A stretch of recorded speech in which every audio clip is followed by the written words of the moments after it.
Hi everyone, and welcome to part 26 of our Read Aloud, Read Along of J.R.R. Tolkien's The Hobbit. We are on page 356 if you're following along on the PDF. And we left Bilbo in a very tense situation. He was trying to sneak down to the bottom dungeons and get a better look at Smaug, the really large dragon that's curled up on a hoard of gold and jewels. And he told his dwarf friends that he could do it because he had the magic ring. Let's see how it's going for Bilbo. He was just about to step out onto the floor when he caught a sudden thin and piercing ray of red from under the drooping lid of Smaug's left eye. He was only pretending to sleep. He was watching the tunnel entrance. Hurriedly, Bilbo stepped back and blessed the luck of his ring. Then Smaug spoke.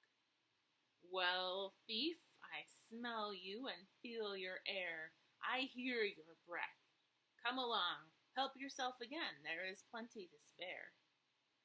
But Bilbo was not quite so unlearned in dragon lore as all that, and if Smaug hoped to get him to come near so easily, he was disappointed. "No thank you, O Smaug the Tremendous," he replied.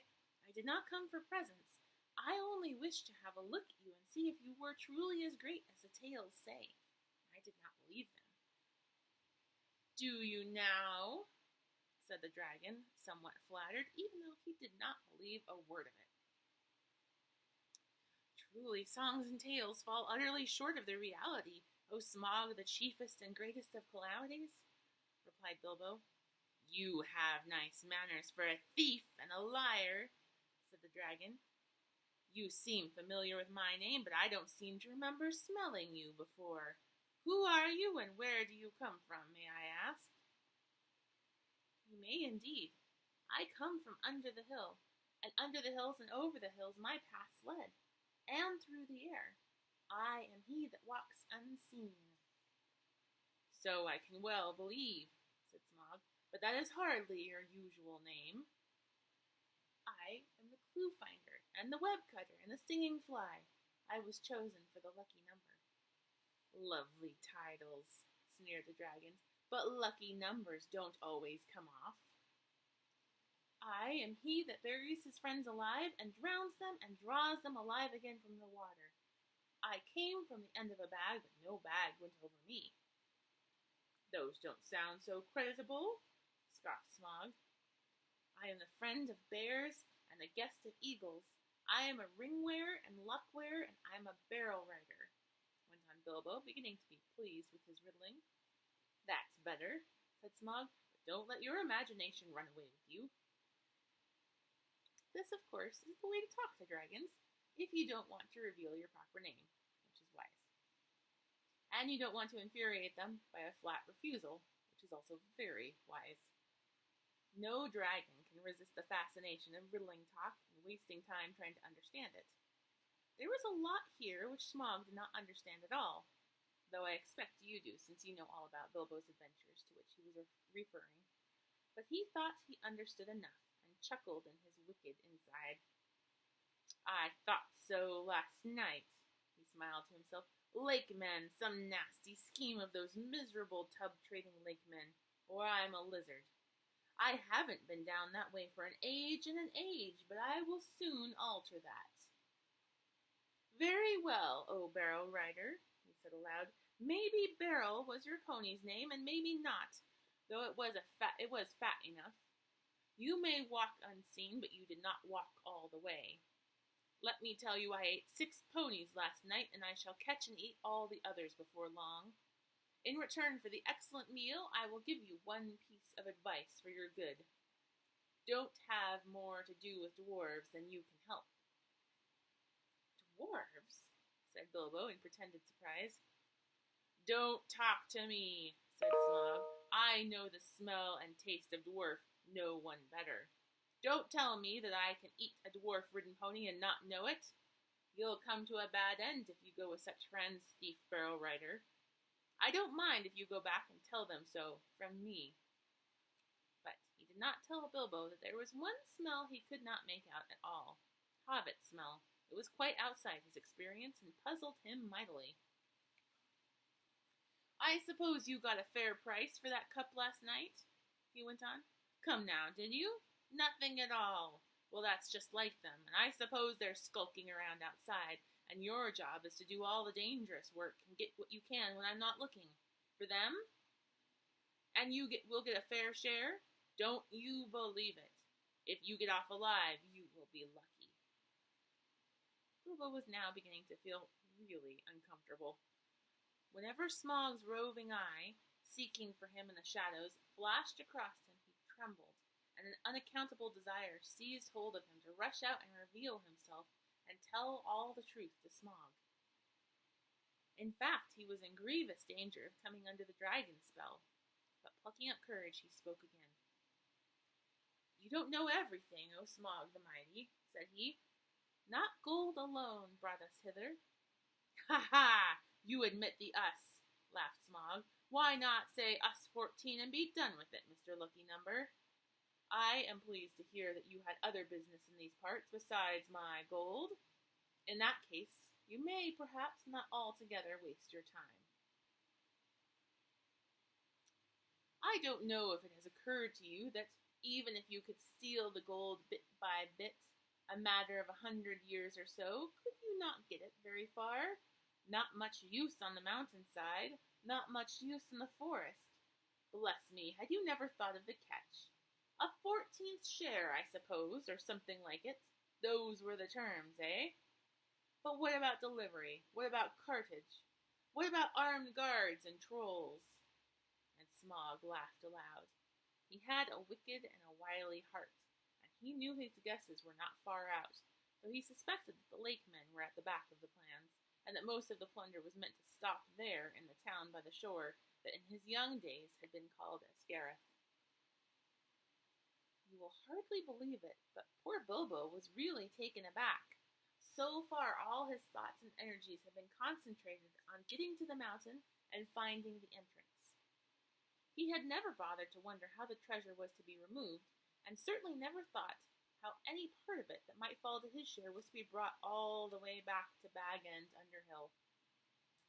Now a nasty suspicion began to grow in his mind. Had the dwarves forgotten this important point too, or were they laughing in their sleeves at him the whole time? That is the effect that dragon talk has on the inexperienced. Bilbo, of course, ought to have been on his guard, but Smaug had rather an overwhelming personality. "I tell you," he said, in an effort to remain loyal to his friends and keep up his end, "that gold was only an afterthought with us. We came over hill and under hill by wave and wind for revenge. Surely, O Smaug, the unaccessibly wealthy, you must realize that your success has made you some bitter enemies." Then Smaug really did laugh, a devastating sound which shook Bilbo to the floor, while far up in the tunnel the dwarves huddled together and imagined that the hobbit had come to a sudden and nasty end. "Revenge?" he snorted, and the light of his eyes lit the hall from floor to ceiling like a scarlet lighting. "Revenge? The king under the mountain is dead, and where are his kin that dare seek revenge? Girion, Lord of Dale, is dead, and I have eaten his people like a wolf among sheep. And where are his sons' that dare approach me? I kill where I wish, and none dare resist. I laid low the warriors of old, and their like is not in the world today. Then I was but young and tender. Now I am old and strong, thief in the shadows," he gloated. "My armor is like tenfold shields, my teeth are swords, my claws spears, the shock of my tail a thunderbolt, my wings a hurricane, and my breath death." "I have always understood," said Bilbo in a frightened squeak, "that dragons were softer underneath, especially in the region of the chest, but doubtless one so fortified has thought of that." The dragon stopped short his boasting. "Your information is antiquated," he snapped. "I am armored above and below with iron scales and hard gems. No blade can pierce me." "I might have guessed it," said said Bilbo. "Truly, there can be nowhere to be found the equal of Lord Smog, the impenetrable. What magnificence to possess a waistcoat of fine diamonds!" "Yes, it is rare and wonderful indeed," said Smog, absurdly pleased. He did not know that the Hobbit had already caught a glimpse of his peculiar covering on his previous visit, and was itching for a closer view for reasons of his own. The dragon rolled over. "Look," he said, "what do you say to that?"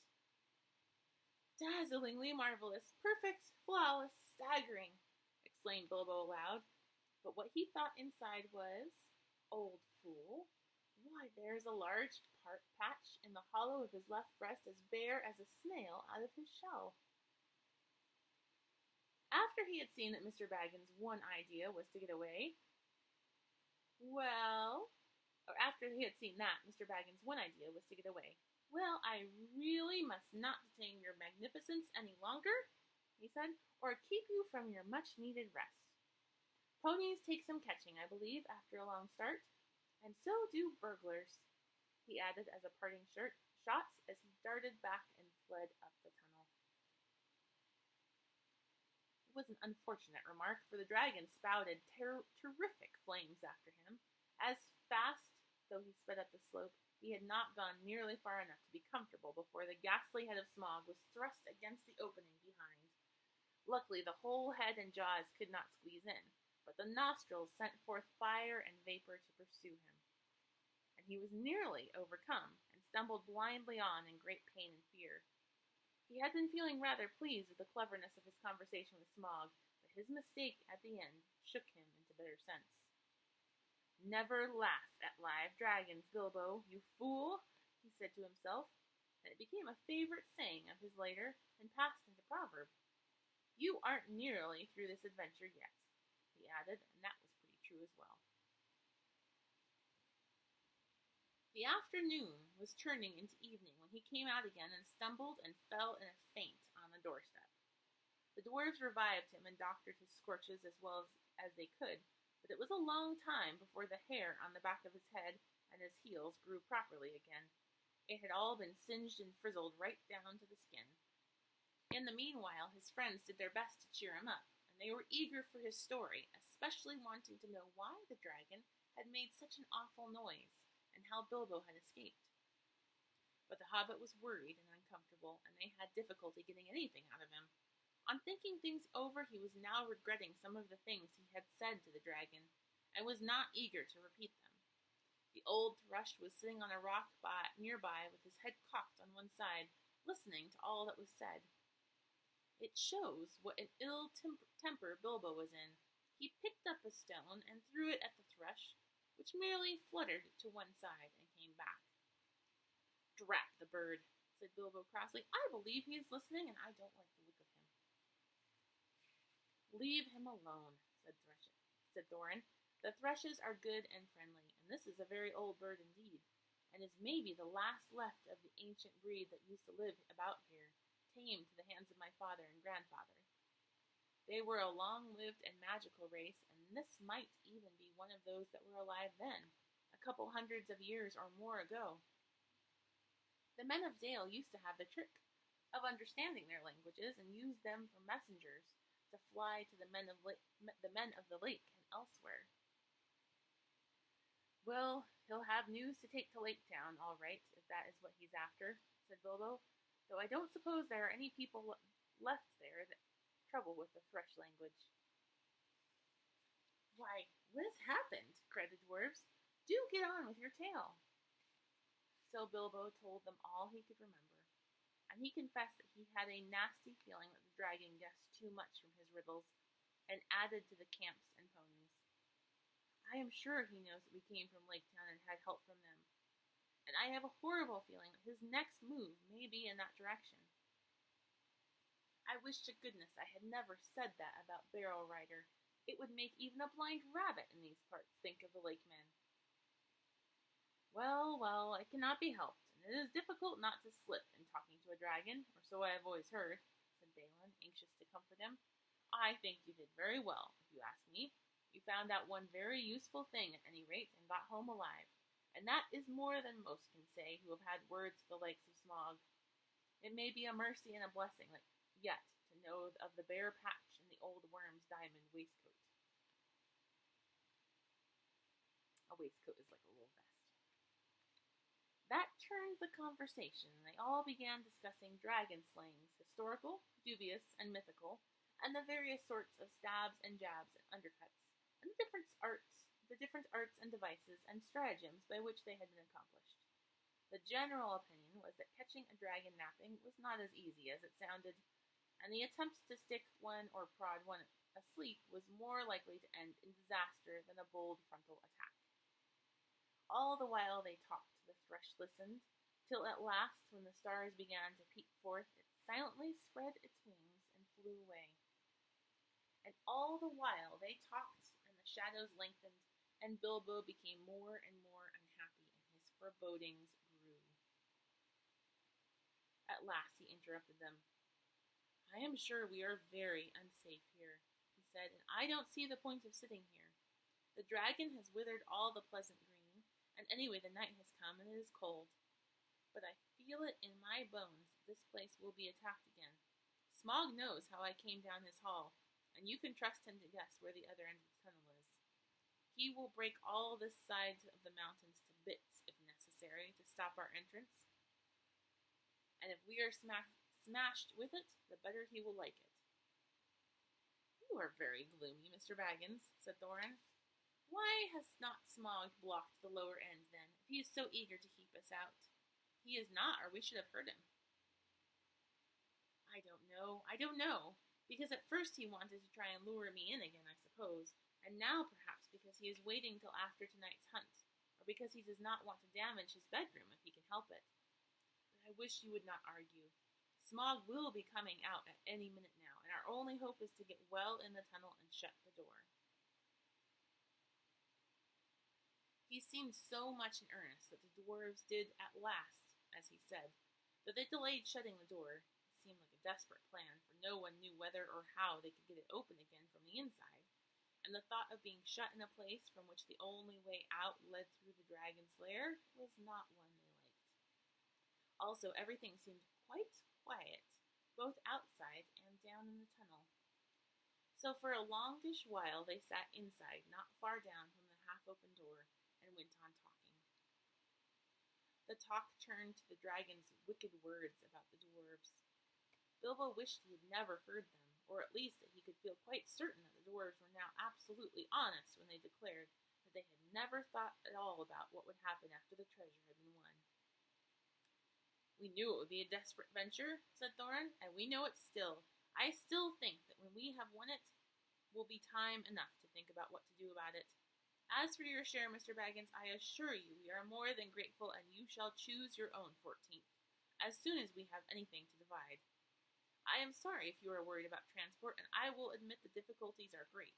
The lands have not become less wild with the passing of time, rather the reverse, but we will do whatever we can for you, and take our share of the cost when the time comes. Believe me or not, as you like." From that, the talk turned to the great hoard itself and to the things that Thorin and Balin remembered. They wondered if they were still lying there unharmed in the hall below, the spears that were made for the armies of the great king Bladorfin, long since dead. Each had a thrice-forged head, and their shafts were inlaid with cunning gold, but they were never delivered or paid for. Shields made for warriors long dead, the great golden cup of Thror, two-handed, hammered, and carved with birds and flowers, whose eyes and petals were of jewels. Coats of mail, gilded and silvered and impenetrable. The necklace of Girion, Lord of Dale, made of 500 emeralds green as grass, which he gave for the arming of his eldest son in a coat of dwarf-linked rings, the like of which had never been made before, for it was wrought of pure silver to the power and strength of triple steel. But the fairest of all was the great white gem, which the dwarves had found beneath the roots of the mountain, the heart of the mountain, the Arkenstone of Thrain. "The Arkenstone," murmured Thorin in the dark, half dreaming with his chin upon his knees. It was like a globe with 1,000 facets, It shone like silver in the firelight, like water in the sun, like snow under the stars, like rain upon the moon. But the enchanted desire of the horde had fallen from Bilbo. All through their talk he was only half listening to them. He sat nearest to the door with one ear cocked for the beginnings of any sound without. His other ear was alert for echoes beyond the murmurs of the dwarves, for any whisper of a movement from far below. Darkness grew deeper, and he grew ever more uneasy. "Shut the door," he begged them. "I fear that dragon in my marrow. I like this silence far less than the uproar of last night. Shut the door before it is too late." Something in his voice gave the dwarves an uncomfortable feeling. Slowly, Thorn shook off his dreams, and, getting up, he kicked away the stone that wedged the door open. Then they thrust upon it and closed it with a snap and a clang. No trace of a keyhole was there left inside the mountain. They were shut inside. And not a moment too soon. They had hardly gone any distance down the tunnel when a blow smote the side of the mountain like a crash of battering rams, made of forest oaks and swung by giants. The rock boomed, the walls cracked, and stones fell from the roof onto their heads. What would have happened if the door had still been open, I don't like to think. They fled further down the tunnel, glad to still be alive, while behind them, outside, they heard the roar and rumble of Smaug's fury. He was breaking rocks to pieces, smashing wall and cliff with the lashings of his huge tail, till their little lofty camping ground, the scorched grass, the thrush's stone, the snail-covered walls, the narrow ledge, and all disappeared in a jumble of smithereens, and an avalanche of splintered stones fell over the cliff to the valley below. Smaug had left his lair silently, quietly soared into the air, and then floated, heavy and slow, in the dark like a monstrous crow, down the wind towards the west of the mountain, in the hopes of catching unawares something or somebody there, and of spying the outlet to the passage which the thief had used. This was the outburst of his wrath when he could find nobody and see nothing, even where he guessed the outlet must actually be. After he had left off his rage in this way, he felt better and thought in his heart that he would not be troubled again from that direction. In the meanwhile, he had further vengeance to take. "Barrow rider," he snorted, "your feet came down from the water side, and up the water you came without a doubt. I don't know your smell, but if you are not one of those men of the lake, you had their help. They shall see me and remember who is the real king under the mountain." He rose in fire and went away south towards the running river. And that is the end of chapter 12. We will pick up chapter 13 next time. Chapter 13 is called Not at Home. And things don't look great for Lake Town. So let's find out what happens next. Thank you for joining me for a Read Aloud, Read Along, and I will see you more next time.